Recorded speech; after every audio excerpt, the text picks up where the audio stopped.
Please welcome to the stage Malik Kofi, who will be playing two pieces, Thank You, Lord, an old African American spiritual, and the third movement of the solo sonata by Gaspar Casado.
Our children can do anything that any children can do, and I'm just so proud of this young man. And I'm so glad that you've come out here tonight to celebrate these 5 extraordinary young people. And you're going to hear their stories: Yushabel Sanon, Troy Johnson, Bethany Pruitt, Carlos Lopez Sanchez, and Janet Legali Bona. I am just so proud of these young people who live through things that most of us wouldn't be able to manage and who come out achieving at extraordinary levels. And so thank you for coming out. But we're also here tonight to celebrate a great child advocate and a great friend, and to have a love-in for our dear friend Hillary Rodham Clinton.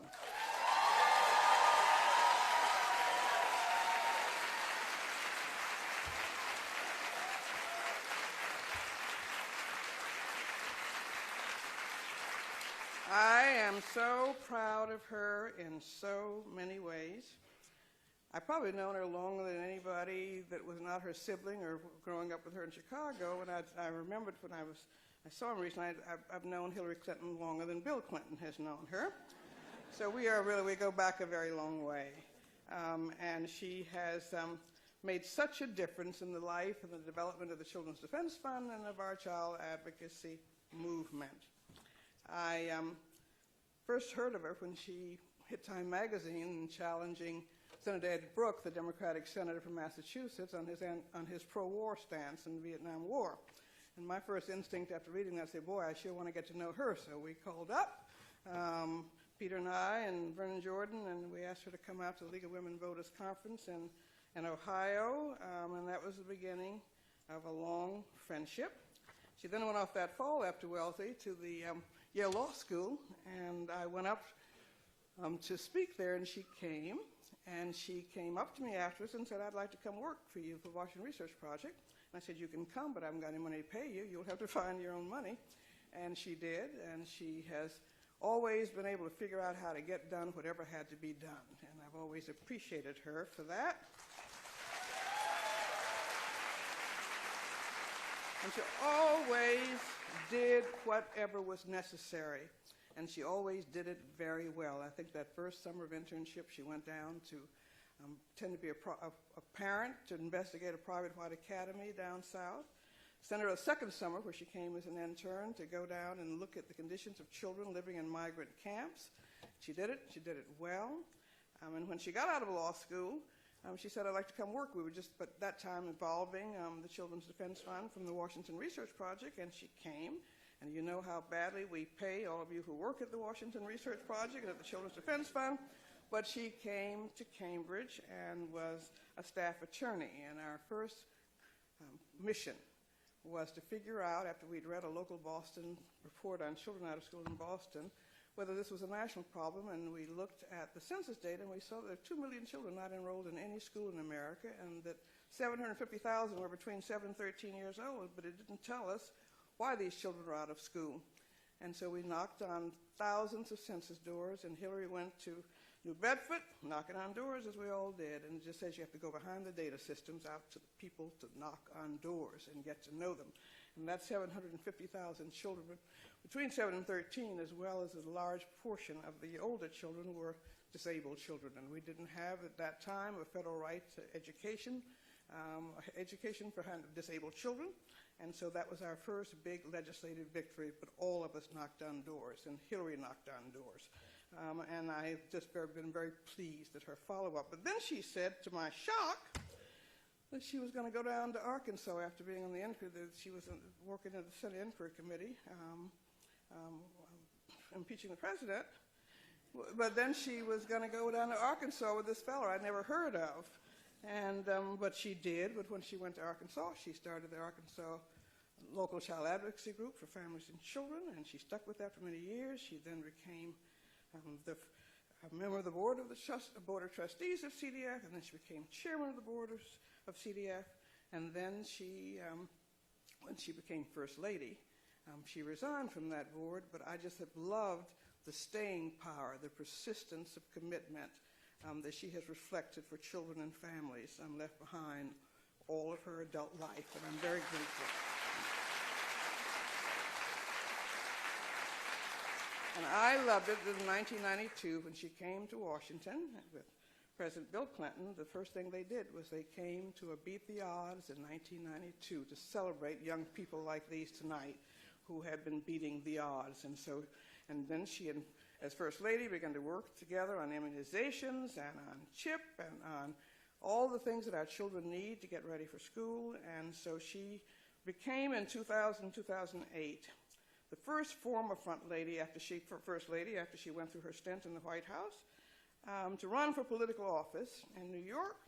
And as you know, she won that seat in New York as a junior U.S. citizen as a junior United States senator by landslide, and she was a really good senator. In 2008, she becomes the first woman to launch a major campaign for President of the United States. In hard-fought primaries, Senator Barack Obama prevails, but in 2009 and 2012, he appointed Hillary Rodham Clinton Secretary of State, and she becomes the first former First Lady to serve in a cabinet position. And in 2016, former Senator and Secretary of State Hillary Rodham Clinton becomes the first woman to win the nomination of a major party for President of the United States of America.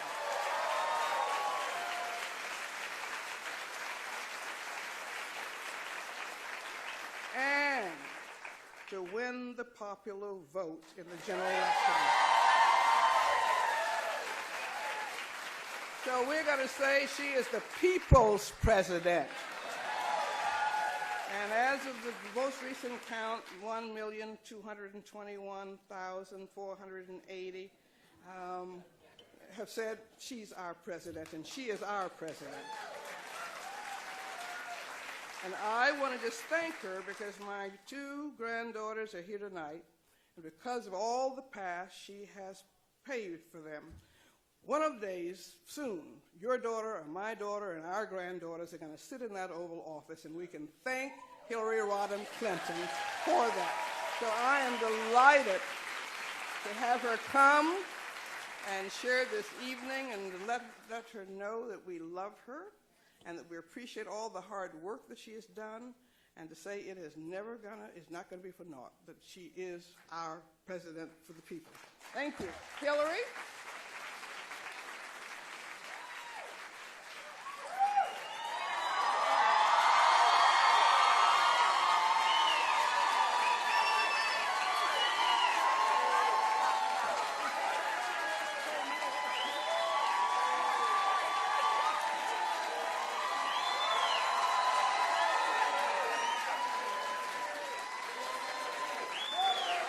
Oh, thank you. Thank you. Thank you. Oh, it is so wonderful to be here with all of you on behalf of the Children's Defense Fund. I was listening backstage as Marion went through the 45 years that we have known each other, and even reminded me of some things that I had not recalled, namely that this event was the very first event that my husband and I went to after he was elected president. And so it's especially poignant and meaningful to me to be here again with all of you. And I want to start by congratulating the terrific young people that we are celebrating tonight. You will hear more about each of them because each has faced painful challenges, violence and poverty, abandonment, but they never gave up. They never stopped reaching, never stopped dreaming, and yes, they have beaten the odds. They call Troy the little poet who could. He's an artist on the basketball court and a flourishing writer in the classroom, and he dreams of becoming a filmmaker. Bethany lived in one foster home after another, but with the help of a wonderful teacher and her own determination, she is thriving and hopes to become a doctor so she can care for others. Carlos left a difficult childhood in Guatemala, made it to America all by himself, Then he took a second journey, making it all the way to college, where he is studying to become an engineer. Janet's secret weapon is her beautiful voice and her musical talent. Music has helped her overcome every obstacle that life has thrown in her path. And Yushabel persevered through domestic violence at home and bullying at school, and found her voice producing a student television show at school, and now she has set her sights on becoming a journalist. These fearless, generous, open-hearted, determined young people represent a rising generation that should give us all much hope for the future. And they represent the continuing commitment of the Children's Defense Fund and Marian Wright Edelman. Now, I will admit, coming here tonight wasn't the easiest thing for me. There have been a few times this past week when all I wanted to do was just to curl up with a good book or our dogs and never leave the house again. But if there's anyone who knows how to pick yourself up and get back on your feet and get to work, it is Marian. And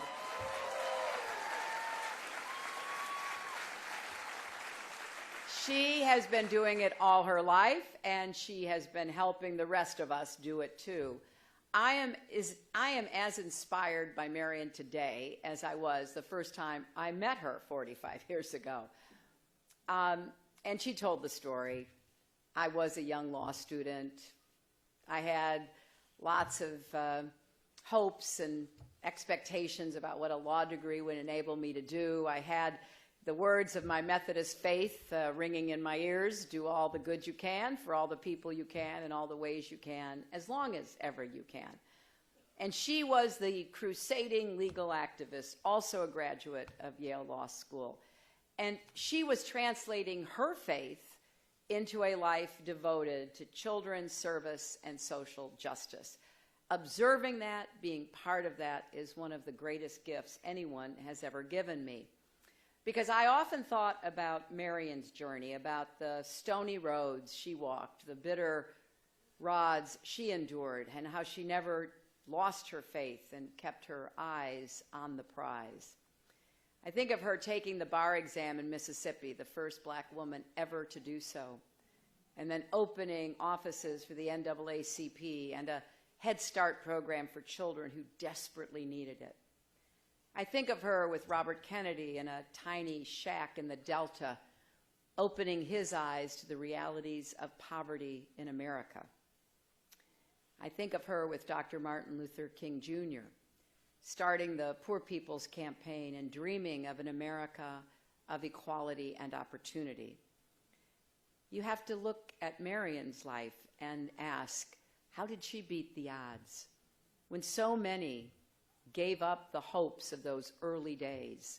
For Marian, it has always been about children and families. That's what matters, and that's what has kept her going. Helping to open public schools to children with disabilities in the 1970s, an effort I was honored to be part of. Working to expand Medicaid in the 1980s to cover more pregnant women and more children in need. Standing with me and others in the 1990s to create the Children's Health Insurance Program, improve foster care, and create early Head Start.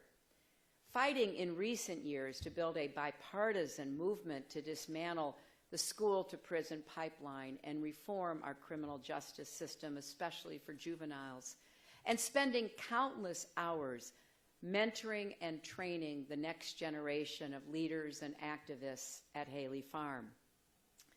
Under Marian's leadership, the Children's Defense Fund works to give every child a healthy start, a head start, a fair start, a safe start, and a moral start in life. And I cannot think of a more noble or necessary mission. No matter what the setbacks, she has always believed in the words of Dr. King, often repeated by President Obama: the arc of the moral universe is long, but it bends toward justice. Now, sometimes it can feel awfully long. Believe me, I know. But I also know it does bend. It bends toward justice because people like Marion and so many of you, and there are people in this audience I have had the privilege of working with and admiring for so many decades. You refuse to stop pushing, and when you get knocked down, you get back up. I often quote Marion when she says that service is the rent we pay for living. Well, you don't get to stop paying rent just because things don't go your way. I know many of you are deeply disappointed about the results of the election. I am too, more than I can ever express. But as I said last week, our campaign was never about one person or even one election. It was about the country we love and about building an America that is hopeful, inclusive, and big-hearted. I didn't get into public service to hold high office.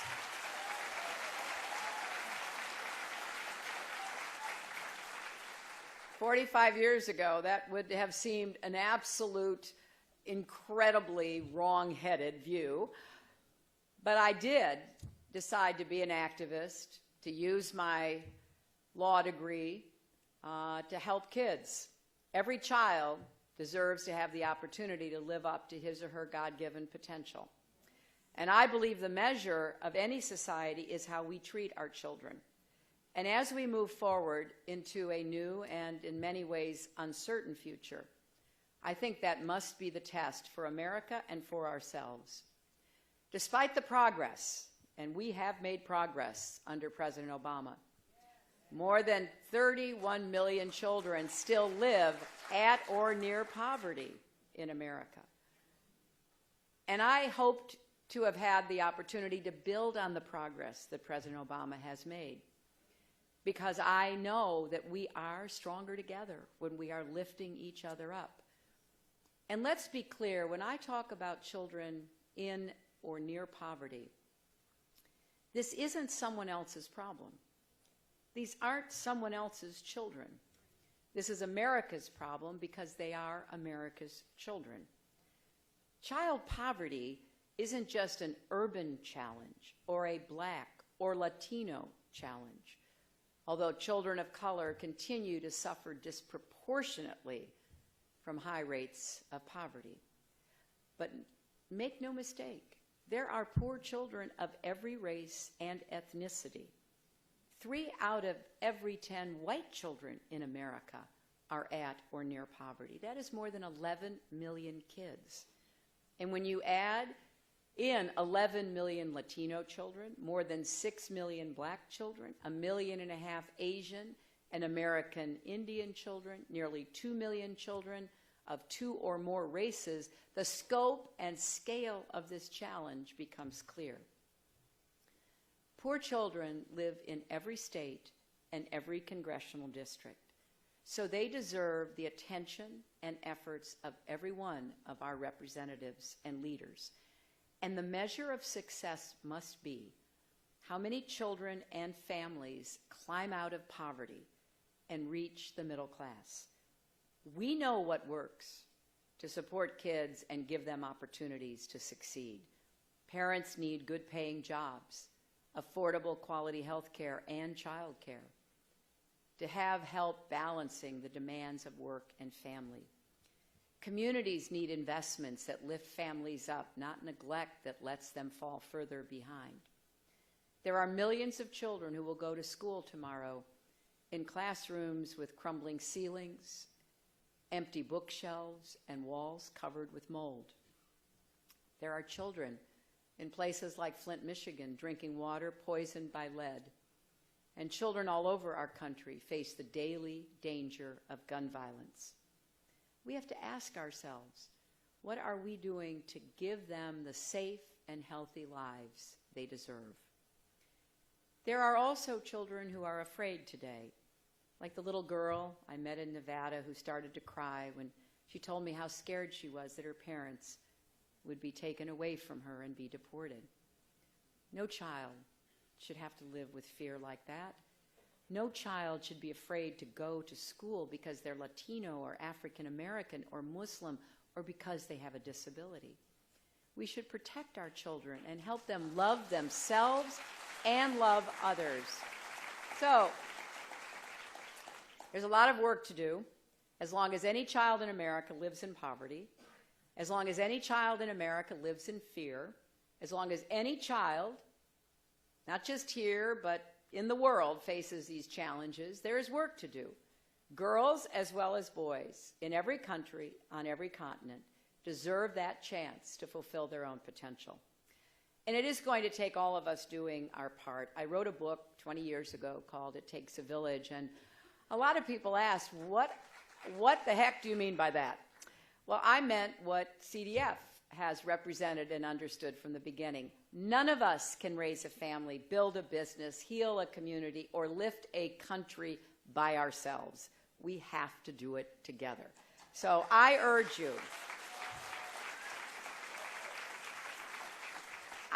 you, please don't lose heart. Don't give up on the values we share. Look at the young people we are honoring tonight. If they can persevere, so must all of us. And if Marion has taught us anything, it's there are so many ways to make a difference. Organizations like CDF have never been more important. Businesses, philanthropists, foundations, congregations of every faith have to step up too, because there's work to be done in every community, debates to be joined in city halls and state capitals. And even if it may not seem like it right now, there is common ground to build on. A lot of governors and legislatures and mayors are pioneering new ways to support parents and provide children with early learning in red states as well as blue states. Many of our most important accomplishments for the well-being of children and families have come from both parties working together, like the Children's Health Insurance Program. That could never have happened without Republican leaders. Now it covers 8 million kids. And even in this presidential campaign, for the first time ever, a broad consensus emerged about the importance of affordable, quality child care and paid family leave. So we have work to do. And for the sake of our children and our families and our country, I ask you to stay engaged on every level. We need you. America needs you, your energy, your ambition, your talent. That's how we get through this. That's how we help to make our contributions to bend the arc of the moral universe toward justice. I know this isn't easy. I know that over the past week, a lot of people have asked themselves whether America is the country we thought it was. The divisions laid bare by this election run deep. But please listen to me when I say this. America is worth it. Our children are worth it. Believe in our country, fight for our values, and never, ever give up. Because over the past 2 years, I've met so many people who reaffirmed my faith in our country, all kinds of people, young people starting businesses, people working in every way they could to make the world a better place, police officers who put their lives on the line, members of communities who work with the police to try to keep everybody safe, immigrants who work so hard to become citizens, and so many people who work long hours caring for children and the elderly, even when the pay is not enough to support their own families. I met and had the chance to work and travel with mothers who lost children and turned around and started a movement for peace and justice. A pastor in South Carolina who shared his Bible with me, open to 1 Corinthians. Love never fails, it tells us, and I believe that. Way back when I was in college, and I gave the commencement speech, I said to my classmates then that our goal should be to make what appears to be impossible possible. Well, I may be older now, a mother and a grandmother. I've seen my share of ups and downs, but I still believe that we can make the impossible possible. And I will hope that the stories of the young people we're honoring tonight, Marion's story, all that she's achieved, the Children's Defense Fund has often made the impossible possible. And then finally, as some of you heard me say during the campaign, I draw hope and sustenance from another person who influenced my life and still does every day, my mother. I've talked about her difficult childhood. She was abandoned by her parents when she was just 8 years old. They put her on a train to California all by herself in charge of her little sister who was 3 years younger. She ended up in California where she was mistreated by her grandparents, ended up on her own working as a housemaid. She beat the odds. She found a way to offer me the boundless love and support she never received herself. I think about her every day, and sometimes I think about her on that train. I wish I could walk down the aisle and find the little wooden seats where she sat, holding tight to her younger sister, all alone and terrified. She doesn't yet know how much more she will have to face and even suffer. She doesn't yet know she will find the strength to escape that suffering. That's still years off.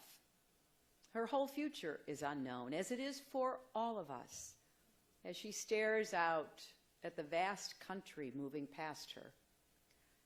And I dream of going up to her and sitting next to her and taking her in my arms and saying, look at me and listen. You will survive. You will have a family of your own, 3 children. And as hard as it might be to imagine, your daughter will grow up to be a United States Senator, represent our country as Secretary of State, and win more than 62 million votes for President of the United States.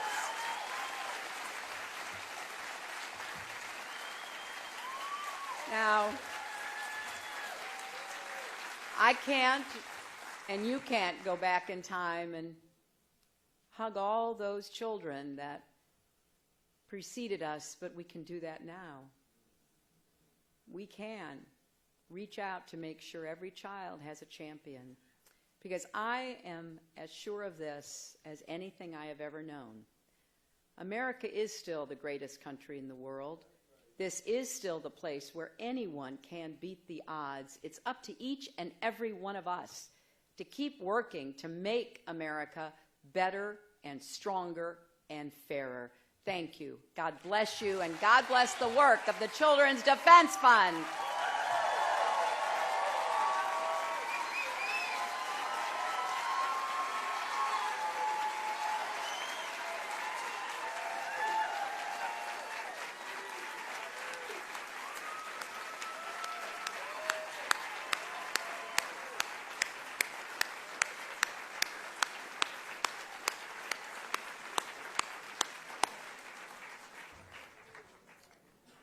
And we're never going to give up. I don't care if the Republic, if we're never going to give up.